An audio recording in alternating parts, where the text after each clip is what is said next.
All right, we're back. We're back. What's up, guys? Andre Haykal Jr. here with Joey Joheim from the Default Kings. This is episode number 2 of, I think what we're rolling with is Integrator Secrets. What do you think about that name, Joey? We can roll with it, bro.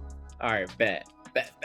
Yeah, we just want to get people in because we know this content is about to be fire. And so we were talking a little bit here off camera. Basically, overall, if this is the first time you're visiting or watching, Joey and I both run high ticket coaching programs, and our role within those companies is really as like the operations or the integrators. So the classic story between there's the visionary and then the integrator. Joey and I are the integrators to different visionaries in our companies.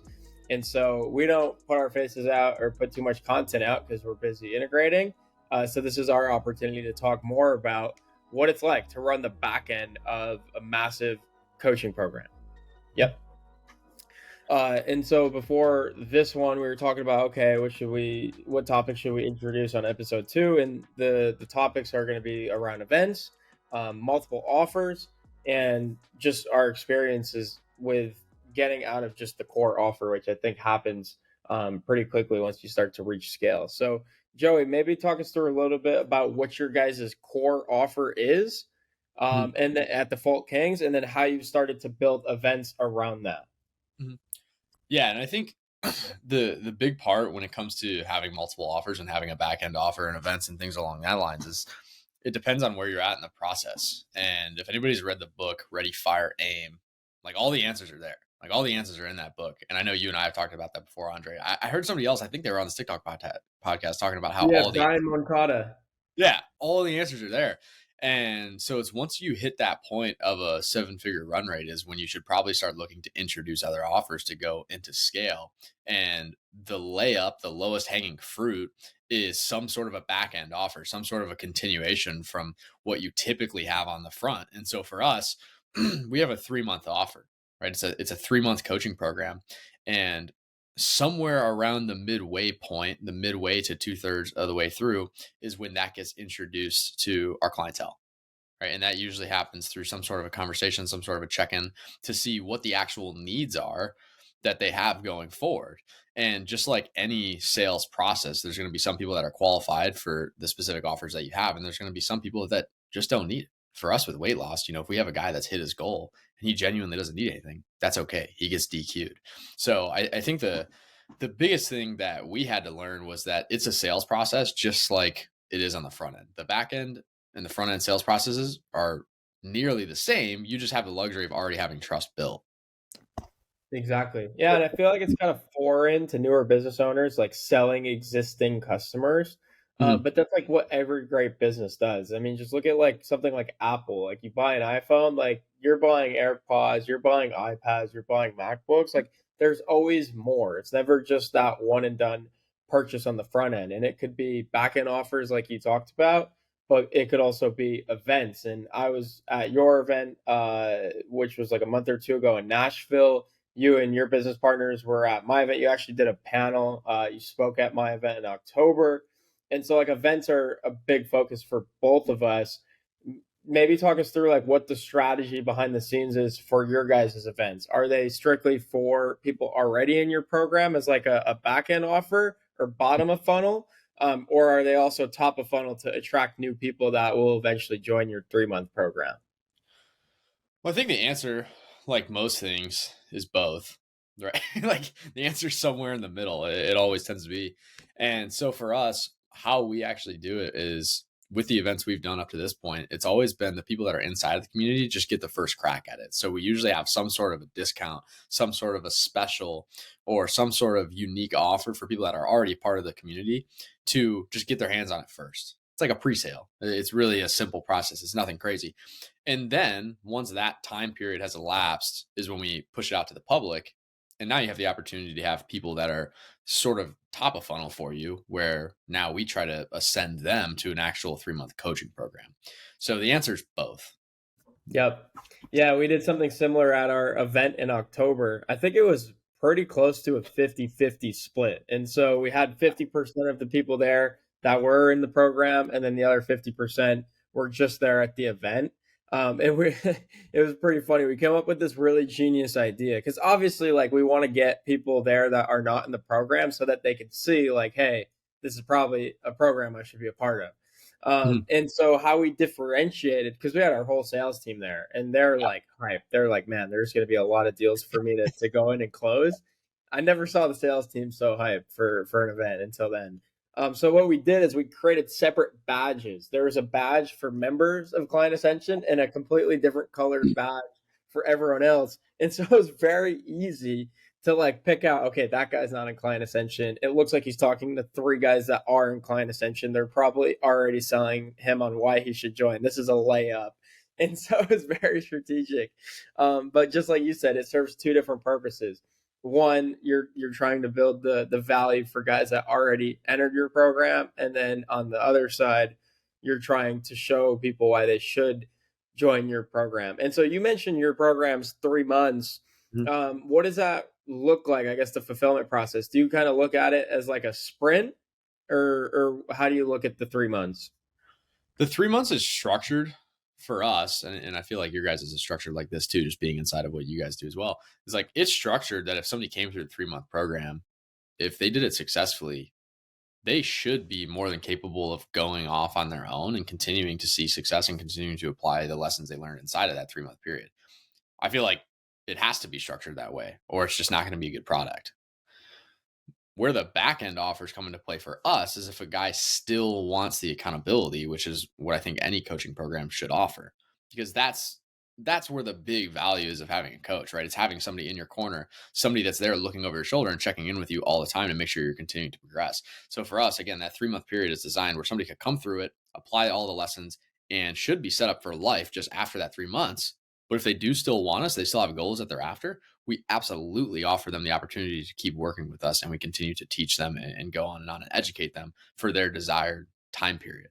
So that's how we structure. And I feel like you guys have a similar structure where it's like you could go through Client Ascension and be good, Yep, but why not have a coach by your side all the time?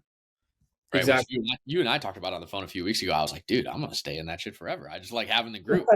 You know what I mean? Yeah. Yeah, no, one of the things that I learned from you, one of like the big turning points, and maybe you can answer this question too, but like I always think, okay, we're looking at our offer on the front end and back end. Like, what were some big moves or things we learned that had a crazy impact? And this is one of them. And we were talking about the back end, and I was saying how like not a high enough percentage are taking us up on the back end offers, which at our time was they're more high ticket. Like there are just two options. One was high ticket, the other was even higher ticket. Mhm. And so a lot of people weren't taking us up on those. And you're saying what you do is if they don't need like the higher ticket coaching, we still want them in the community, right? And so you charge a really low ticket subscription, like $99 a month, just to keep them in Slack. And obviously, it's not like exciting to have a $99 a month student. The exciting part is to keep them in your funnel for when they Mhm. need you again later or Mhm. for when they want to attend an upcoming event. Mhm. And if you just get rid of them fully, don't keep them in the community, you lose access to so many people you can continue to sell to with new products and new events. Mhm. Well, I feel like it's the same frame of mind that you have to take with any even a low ticket recurring front end offer. It's the same thing. It's like you frame it in your mind as basically people are paying to be in your funnel. Now, obviously, you have to make it worth what they're paying, of course. Like if our $99 a month option sucked because our Slack community sucked, like nobody would do it. So the value obviously has to be there, but you can frame it in your mind as that it's people paying to stay in the funnel at the end of the day. That's what it is. They stay in your sphere of influence. And even going as far as something we've done is having a free version of like an alumni group where maybe they only have one channel inside of Slack, but they still have that community. They still have that part of their identity that they had when they were inside of the program. They'll have it forever for free because it's a single channel membership in Slack. It's free, right? And they can only see one of the channels in Slack, but they just stay a part of Default Kings in their mind. Like, I'm still a Default King. They still contain that identity forever. They remain in your sphere of influence. So I think that's the biggest thing that's been helpful for us in the back end is just continuing to provide opportunities for people to just stay a part of it and continue to identify with the product. I love that, bro.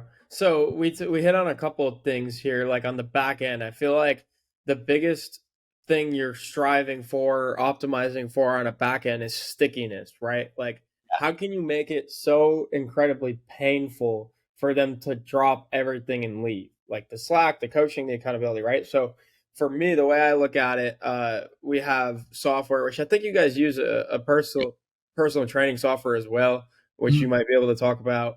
You have the Slack community, which a lot of, like you said, their identity, their friends, their network, their Yep. conversations, it's all tied in there.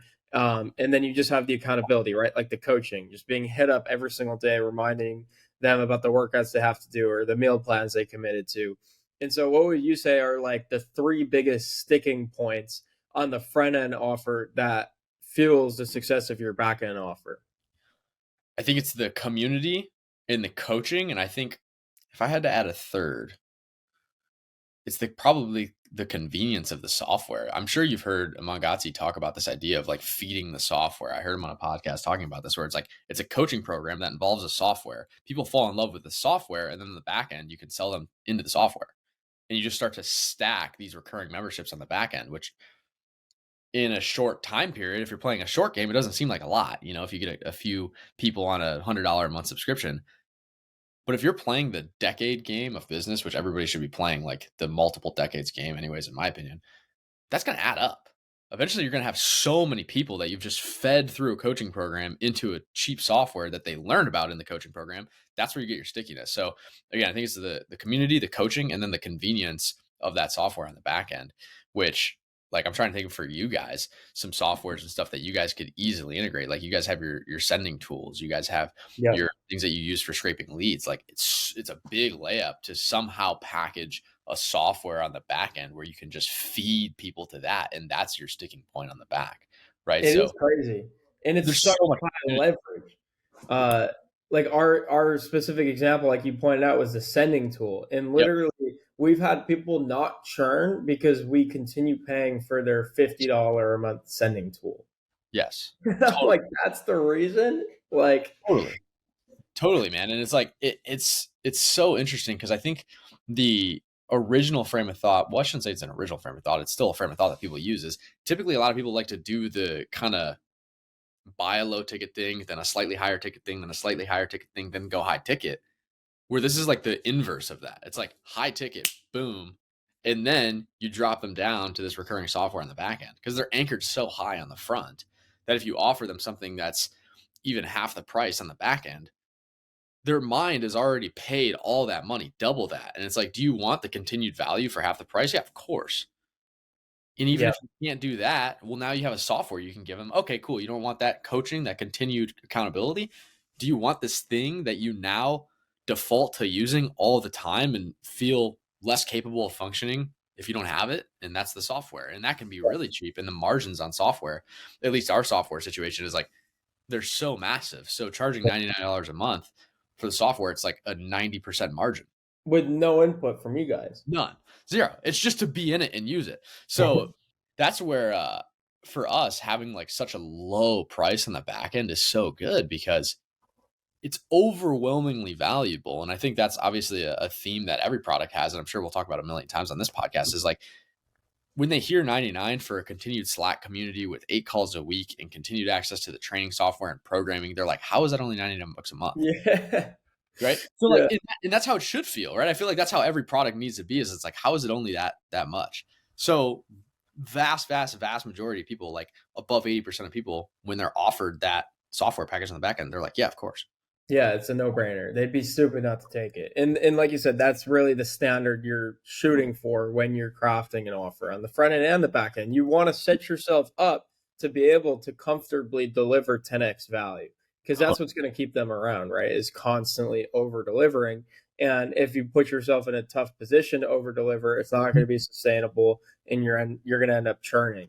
One Completely. thing I want to go into that I feel like you do really well, because I mean I experienced the first main event for you guys is just events, right? And I feel like in-person experiences for these online communities is actually where so much loyalty and roots are established, because there's just nothing like it. And I know, like, just being at your first event, like every guy in that room, like they will fight for you until the death for the Yeah. rest of their lives because of the impact you were able to have on them during that weekend long event.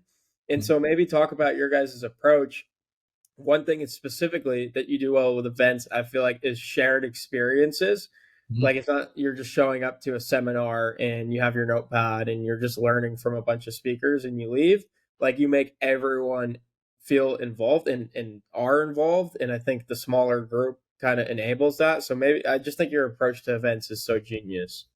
No, I appreciate it, bro. And I think you guys do a very good job of this too, right? Like I see it, and you guys offer different ones, which I want to ask you about because you have kind of like two separate event styles. Like you have the client only ones, then you have public ones. So we can talk about that next too. But there's something there's something about people you meet on the internet, right? Especially in the space we're in, where like you have a deep connection already. And then you go and meet them in person and you're like, this is my kind of people. Right. Like there's some weird connection with the internet. It's how we've all connected. Right. Like I live with Matt Moore. I met him on Twitter like a year and a half ago. I live with the guy now. He's just like one of my closest friends on planet Earth.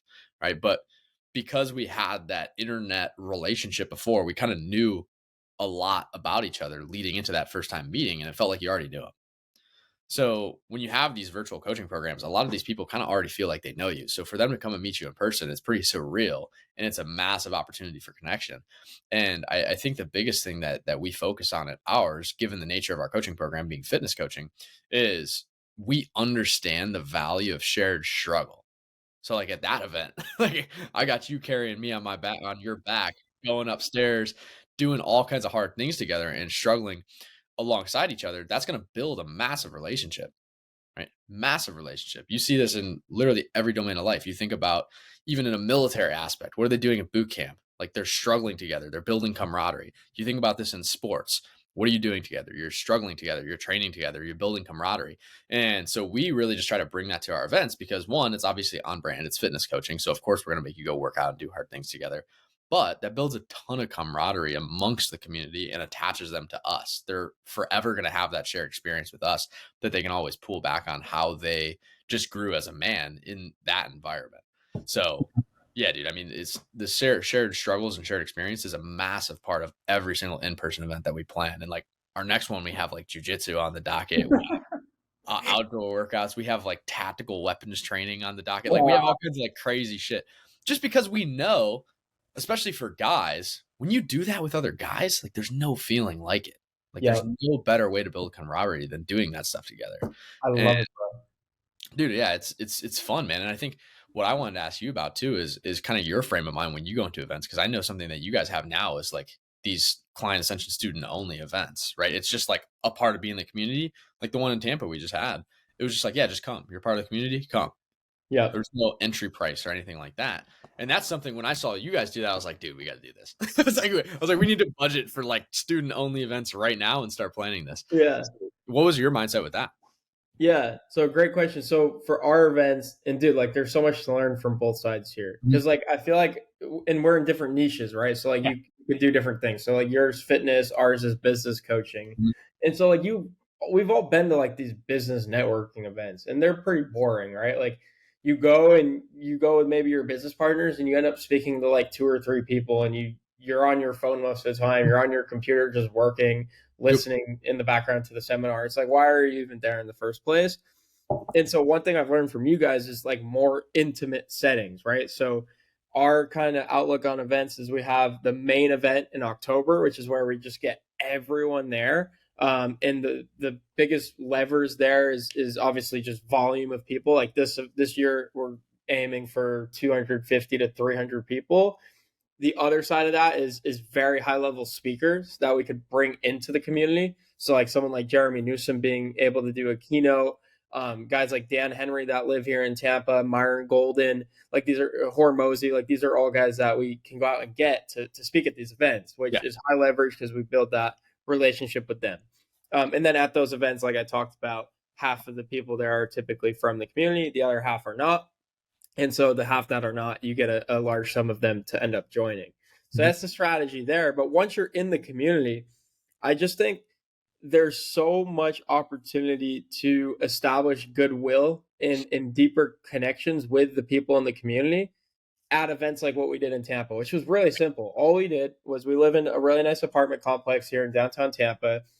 At the top of the building, there's a clubhouse. which is really dope. It's got sick views of the city. And so we're like, let's just do a live podcast event. And I actually learned this, or the piece of advice I got this was from Patrick Bet David when I was smoking cigars with the guy. And he said, you got to do more events and don't overthink it. Just host a live podcast if you like to podcast. So I'm like, okay. We rent out this room upstairs. We invite like 25 people from the community for free. We catered food, which was like $500. The event space rental was like another $500, or like $1,000 in, and we just do a live podcast. And the podcast is like us speaking, like me and my business partners, and then it's Q&A, like we're engaging the audience and just kind of having a conversation on video. And so yeah, we just paid $1,000 for an event space and a dinner, and then the cigar lounge after, since we're members there, it's free. We could rent it out whenever, which is always a dope experience. People go, they pay for their drinks and their cigars. And the ROI, even though we didn't make any money on tickets, we just captured so much content that we pushed that out to our YouTube, to Twitter, wherever. It creates a bunch of FOMO, and people every single time end up joining, and they specifically reference the fact that they want to be at that next event. So that's number one. And then number two, all the guys that were there feel so much closer to us. And this is why I wanted to ask you if you've seen this, is like, you just know, if you go into Slack and you look up and you're in Client Ascension, you know the students that have been to our events because they're the most active, they're the most positive, they're the most supportive. And I really think the event is almost like a way for us to go out and enhance the community experience by pouring more in person to our students. And that's why I was going to ask you, Joey, is like, after your event, like Drew and Dan, like all these other guys that were there, how did they show up differently in the Slack community after the fact? Oh man, well they're so locked in, right? They're so bought into the process after that because it becomes super real. And I think the thing, especially with the niche that we're in, which I always think that these conversations are interesting because I have a non ROI offer, you have an ROI offer, right? So there's like two realms there. But for us specifically, something that literally used to be an objection on sales call was like, you guys are just some people from the internet. Like this isn't like a real thing. Right. And then guys would get in the group and they'd talk about their family and friends. They'd be like, well, they're like, they don't really know what I'm doing. They're kind of concerned. Like they think I joined a cult or something. Right. They don't know what it is. And then when you have an event, those guys who were already relatively bought in enough to buy a ticket and come meet us in real life. Now they're like, holy shit, this is so real. And they come back and they bring that energy to the actual internet community, the virtual community in Slack. They bring that energy. They tell their friends about it. While we're there, we're taking pictures of all the actual real life stuff that we're doing. It's plastered on the landing page. It's plastered throughout the sales process. So by having these in-person events, not only do you further buy in your community members, when you're running a remote company or an online business, an online offer, it's like you just completely delete the objection of you're just some guys from the internet, as long as you use the proof effectively, right? And so that's been honestly one of the biggest things is that objection is completely eliminated from the sales process. It doesn't happen anymore, right? Because there's so much proof that it's in real life. These people are really being impacted. And then inside of the community, there's not even a concern at all anymore because you have 10, 15, 20, 30 guys that have met us in real life and are in there hyper involved. So that's the biggest thing that I've seen through it is not only in the community, but before people even join. I love that. I love that. And yeah, the trust factor to have that in person testimony is so powerful, dude. And one of the things that you just do so well that I'll continue to point out for the audience, because I've been thinking on this more, is like, again, you go to these business events and it's the same thing. I've been to so many of them. It's seminars, it's breakfast with coffee, it's maybe like a little bit of an after party or a get together. Like it's always the same, it's always dry, there's no deep connection or relationship building, and it falls flat most of the time, right? Mhm. Most of the time, I'm going to these business events just to travel as an excuse to just go out, right? And just do something new for once. But with your guys' events, it's new shared experiences. Like some of the stuff you're riffing off for this next event, you said jujitsu, which, like, I bet most of the guys have never done jujitsu. Never. Tactical weapons training, like what? Like that's so badass, that's so sick. Yeah. And you're creating these new shared experiences that I feel like, oh, it's just so genius, bro. It's so genius. No, I appreciate it, bro. A lot of the inspiration comes from being around you guys, man, and like seeing how you guys have brought it to real life inspires us to just take it to our domain and how do we apply it specifically for us. And I think that's the interesting part of it too is a lot of the reason that we have that focus is because of what our actual offer is. Again, like you guys are in a realm where it's an ROI offer, it's business coaching. So you're probably going to be subject to a lot of events like the ones you're talking about, where it's like come in, breakfast with coffee, keynotes all afternoon, after party. And that's just a loop for events, right? For us, like fitness coaching, I can do whatever the fuck I want. Like if I want a keynote speaker, I can bring one on, right? If I want to just say, hey, we're going to go for a 3 hour hike, it's going to suck and you're going to have somebody on your back the whole time, we can just do that. Right. And the value and what we've realized the value is in these events is just the presence of the other people, especially for what we do. It's just the presence of other guys that are trying to better themselves.